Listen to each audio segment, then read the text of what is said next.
আপোনাৰ বাৰু বাৰে বাৰে নিজৰ ব্যক্তিগত অংশ স্পৰ্শ কৰাৰ অভ্যাস আছে নেকি? যিকোনো সময়তে আপুনি নখ কামুৰি থাকে নেকি? আপুনি মাটিত ৰেখা অংকন কৰি পাইছে নেকি? সাৱধান হওক। এইসমূহ লক্ষণ দেখা দিলে গম পাব আপোনাৰ ওপৰত আপোনাৰ পূৰ্বপুৰুষ অসন্তুষ্ট। পূৰ্বপুৰুষৰ দুখত আপুনি এনে আচৰণ কৰিবলৈ লয়। পূৰ্বপুৰুষৰ দুখ আঁতৰাবলৈ কি কৰা উচিত জানিবলৈ ভিডিঅ'টো সম্পূৰ্ণকৈ চাওক। আমাৰ প্ৰাচীন শাস্ত্ৰত কোৱা হৈছে যে মানুহৰ অভ্যাসে তেওঁৰ স্বাস্থ্যৰ লগতে তেওঁৰ ভৱিষ্যত আৰু যোগ্যতা অসুবিধাকো সূচায়। এজন ব্যক্তিৰ ভাল বা বেয়া অভ্যাসে তেওঁৰ গুণ আৰু দোষ প্ৰকাশ কৰে। বহু সময়ত মানুহৰ কিছুমান ভাল অভ্যাসেও কিছু ক্ৰুটিৰ ইংগিত দিয়ে। একে সময়তে প্ৰায় কু অভ্যাসৰ সৃষ্টি হয়, যিবোৰ ক্ৰমান্বয়ে মানুহৰ পতনৰ কাৰণ হৈ পৰে। এই দুখবোৰ সোনকালে নাইকিয়া কৰিব লাগে, অন্যথা এই দুখবোৰে ব্যক্তিজনৰ ধন সম্পত্তি, পৰিয়াল, ব্যৱসায় আৰু সৌভাগ্যত সমস্যাৰ সৃষ্টি কৰিব পাৰে। মানুহৰ দুখ আৰু ইয়াৰ প্ৰভাৱ। শাস্ত্ৰমতে এজন মানুহ 3 প্ৰকাৰৰ দুখৰ দ্বাৰা প্ৰভাৱান্বিত হ'ব পাৰে। ৰাশিফলৰ দুখ, গ্ৰহ দুখ, পিতৃদোষ। এই 3জনৰ ভিতৰত পিতৃদোষ আটাইতকৈ প্ৰভাৱশালী বুলি বিবেচিত হৈছে।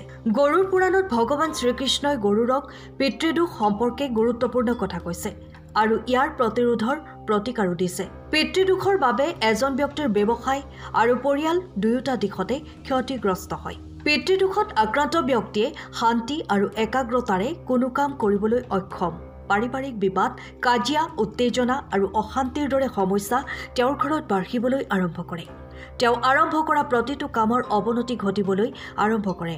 হঠাতে টকা খৰচ হ'বলৈ আৰম্ভ কৰে আৰু সমাজত তেওঁৰ সন্মান কমি যায়। ভগৱান শ্ৰীকৃষ্ণই কৈছে যে যদি কোনো ব্যক্তিয়ে নিজৰ পূৰ্বপুৰুষৰ আশীৰ্বাদ নাপায় তেন্তে তেওঁ কেতিয়াও জীৱনত সফল হ'ব নোৱাৰে। প্ৰগতিৰ বাবে পূৰ্বপুৰুষৰ আশীৰ্বাদ অত্যন্ত প্ৰয়োজনীয়। পিতৃদোষৰ বাবে এজন ব্যক্তিয়ে বাৰে বাৰে বিফলতাৰ সন্মুখীন হ'বলগীয়া হয়। সেয়ে পিতৃদোষক শান্ত কৰিব লাগিব। পিতৃদোষৰ লক্ষণ কেনেধৰণৰ?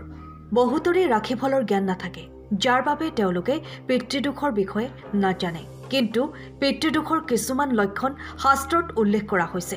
যদি কোনো ব্যক্তিৰ এই লক্ষণসমূহ দেখা যায় তেন্তে তেওঁক পিতৃদোষত আক্ৰান্ত বুলি গণ্য কৰা উচিত।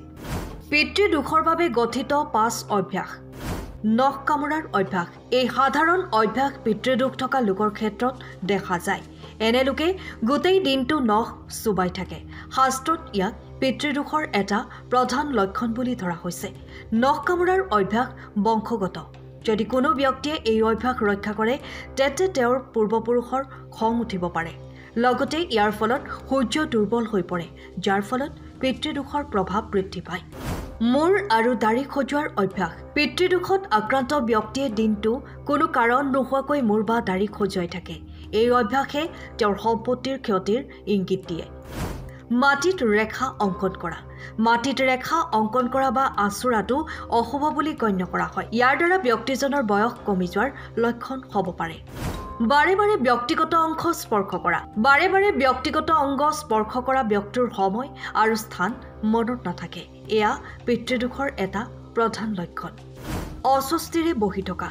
যদি কোনো ব্যক্তি বয়োজ্যেষ্ঠৰ সন্মুখত অস্বস্তিৰে বহি থাকে বা ভৰি টানি খোজকাঢ়ি যায় তেন্তে এয়াও পিতৃদোষৰ লক্ষণ। পিতৃদোষ প্ৰতিৰোধৰ ব্যৱস্থা। শ্ৰাদ্ধ কৰ্ম।